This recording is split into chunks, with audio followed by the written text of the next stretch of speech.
Hello and welcome to this special bonus YouTube episode of the Media Confidential podcast. Yesterday, Prince Harry and Rupert Murdoch's news group newspapers settled their legal dispute, and there's a lot to unpack. So who better to discuss this with than Alan Rusbridger? I didn't just choose Alan because his desk happens to be a stone's throw away from mine. He's also quite relevant to this story. Prior to editing Prospect, Alan was the editor of The Guardian, where he worked with reporter Nick Davies to break the original phone hacking story. So, Alan, I thought that we would start by casting our minds back to that time. For anyone who didn't pay attention or who wasn't in the country like myself when the story broke, can you remind us what happened? Well, this was a story broken by The Guardian, as you said, by one reporter, Nick Davies, who had been working on a big series of pieces about the media. He'd looked at all kinds of power, police power, people in prison, political power, and he wanted to do media power. And he came to see me in 2009 and said he'd stumbled on this story about phone hacking. Now, all we knew about phone hacking at this point was that a News of the World reporter had gone to jail for hacking into royal phones. And it had been said that this was just one rotten apple within the paper. And it had all gone away. What Nick came to tell me was that actually it was rife inside the News of the World newsroom, and that a prominent figure had sued the News of the World and had been paid in total costs and damages about £1 million. So this was an attempt by the Murdoch organization to cover up the story by paying this man a lot of money to go away because it blew open the one rotten apple defense. That's how the story started in 2009. Yeah. And so I guess how did it unfold? Obviously, Nick Davies did this reporting and it implicated a lot of celebrities. There was, a big national focus on this story for that time. So did you want to just take us through a little bit more of what happened there? Well, the first thing that happened, and you'll see a pattern developing here. So it begins, Murdoch organization at the highest levels tries to buy the silence of the people involved. That's one pattern. The second pattern is it's much bigger than the Murdoch organization is willing to admit. The third pattern is that the Murdoch organization lies about it. They just come out and say this is completely untrue. And we were immediately put on the defensive. We had to appear in front of a Commons Select Committee. The Murdoch organization had tried to brief against The Guardian, saying we were making it all up. We were bad players. And Nick managed to persuade his source to produce the paperwork. It was a very dramatic House of Commons hearing where Nick produced the emails that proved that it wasn't just one rotten apple, that the news desk and reporters were involved in phone hacking, and that there were many, many victims. We didn't know exactly how many, but we thought maybe low thousands. And that persuaded the committee that we weren't the bad guys, that there were questions to ask. And that was the beginning of a saga that really took 2 years to unravel. Yeah. And so I guess how did that end up? So there was obviously a trial and, famously Rebecca Brooks, who was the leader of the organization at the time, faced some consequences at the time, but not so much in the long term. So would you like to take us through how that's... Well, there were two moments in the course of that 2 years. So for a long time, it felt as though we were getting nowhere. Absolute stonewall defense from the Murdoch group. This never happened. You're making all of this up. And then there were two things. One was that we decided to share all our material with the New York Times because partly for reasons of sub judice, there were some things that we couldn't write that we felt the New York Times could write. They did a big piece, which really was unignorable because it vindicated all of our reporting. And the second thing that happened was the murdered schoolgirl, Millie Dowler. It turned out that the News of the World had hacked her phone. And there was a kind of wave of revulsion, I think people sort of put celebrities into a different category and thought, well, we're not saying they deserve it, but they are celebrities. They're in the public eye. But the thought that a newspaper should be hacking the phone of a schoolgirl who had disappeared and turned out to have been murdered was disgusting. And at that point, the dam broke. There was a very dramatic week when lots of people were either arrested or resigned. The police chief resigned, and the David Cameron stood up in the House of Commons and announced the Leveson inquiry into the ethics. Well, he actually set up 2 Leveson inquiries into the ethics of the press, which was supposed to be followed by a second part, which was going to look at criminality in the press. Yeah, interesting. Yeah. And so I guess maybe to fast forward to today. Yesterday, Prince Harry and the Murdoch organisation settled their legal dispute. Do you want to sort of catch us up? Because, the story has continued since then. It hasn't received quite the same, interest from the media in the preceding 10 years. But, things have continued to happen. So you want to sort of catch us up to where we are now? Well, what then happened was that one of the private detectives involved in this story had kept meticulous records with thousands of names. The police had never done anything with any of those names. It was effectively a police cover-up.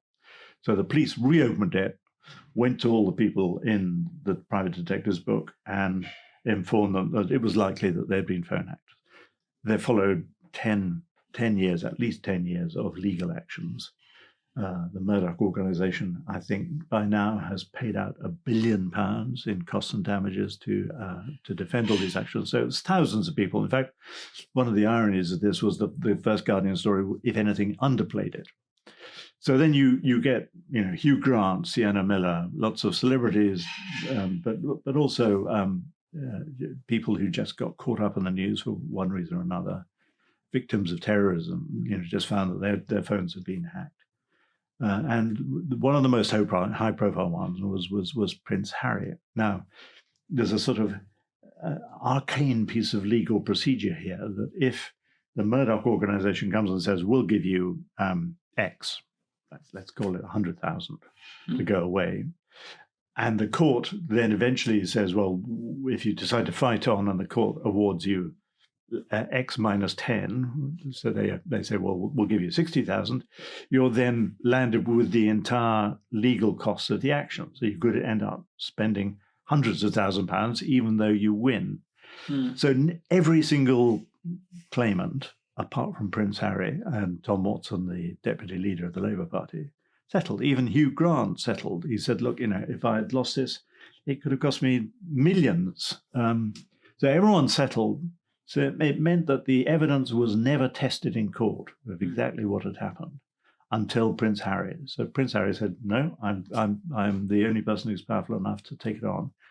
And what we saw yesterday was Prince Harry actually, his lawyers turning up in court saying, okay, bring it on. And Murdoch saying, well, hold on a minute. If we gave you a very, very, very large check and admitted that it was not just at the News of the World, but also at the Sun, would you please go away? And that's how we got to the courtroom drama yesterday. Yeah, it's interesting that it took a prince to take it the whole way. So I guess what is the upshot of what happened yesterday? So the Murdoch organisation did admit some wrongdoing. It's been variously portrayed both in the sort of Murdoch press itself and other sort of conservative sections of the British media as a sort of a loss for Harry, and then for others they're saying it's a win for Harry and that he's come out quite well. So how do you read the settlement from yesterday? No question that it's a win for Harry.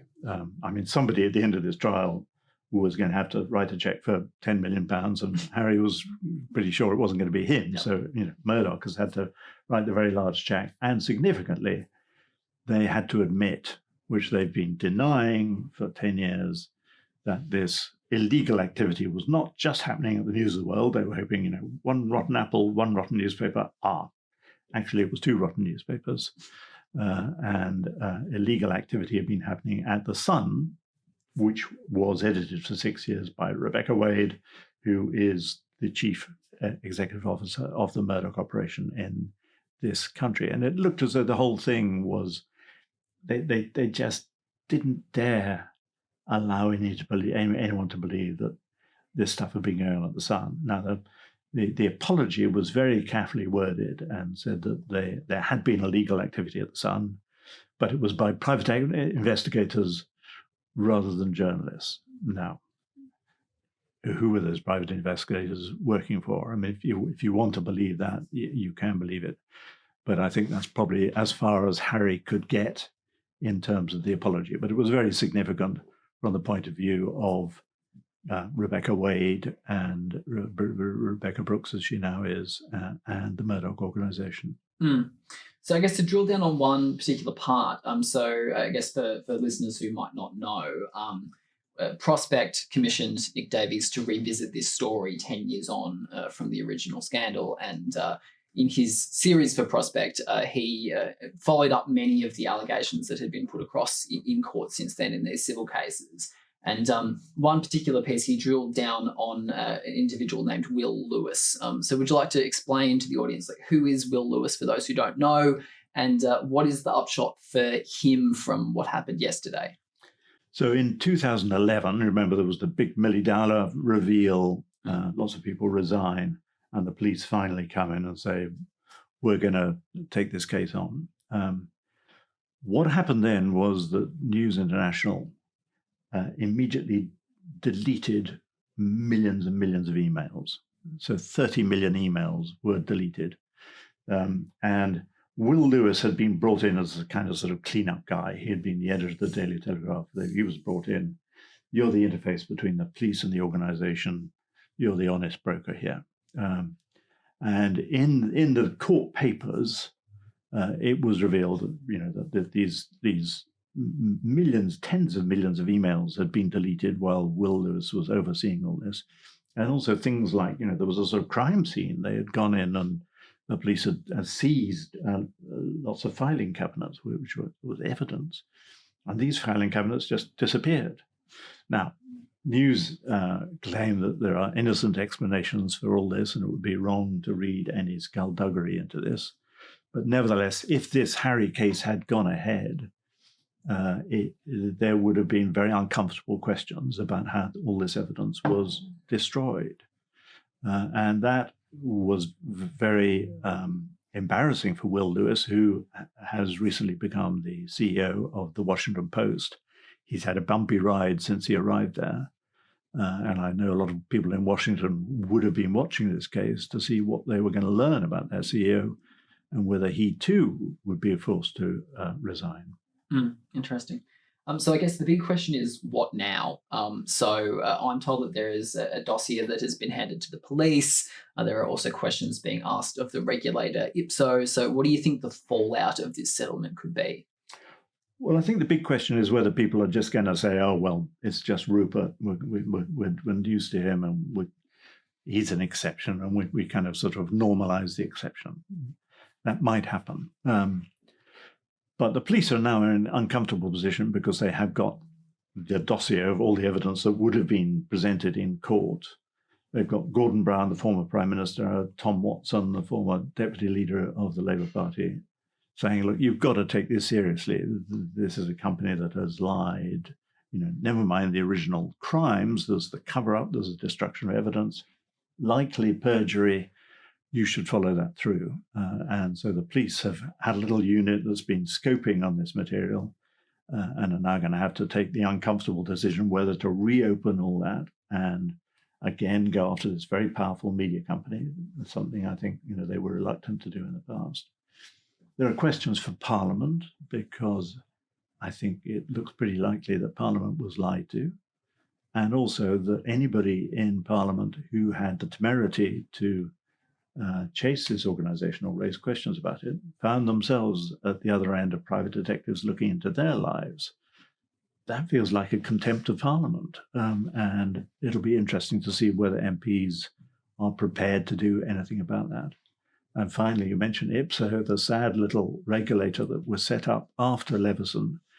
And the main difference with this regulator from the old regulator that turned out to be completely toothless was the S in IPSO, which stands for standards. And it was intended by Leveson that the regulator would be able to look at systemic breaches or failures. And if this was not a systemic failure, I don't know what is. And I think it'll be very interesting to see whether IPSO does anything. My guess is it won't, because in its 10 years of existence, it's never launched a standards investigation. And so it feels almost as toothless as the previous regulator. So there's lots of things about this story that are not normal. It's not normal for a regulator to be so toothless. It's not normal for a company to behave this way. It's not normal for a company to have as its chief executive somebody who had to resign and face trial, was paid off £11 million, and yesterday admitted that while she was editor of The Sun, there was criminal activity happening on her watch. So this is not a normal company. And it's a bit like sort of President Trump in America. You know, when you get these abnormal things happening, it's a challenge to society to know whether you treat it as normal or whether you say, no, this is really not normal. All right, final question. You mentioned Parliament, and there's obviously a new Labor government in power, and there are new individuals in Parliament who were not there 10 years ago when this original scandal took place.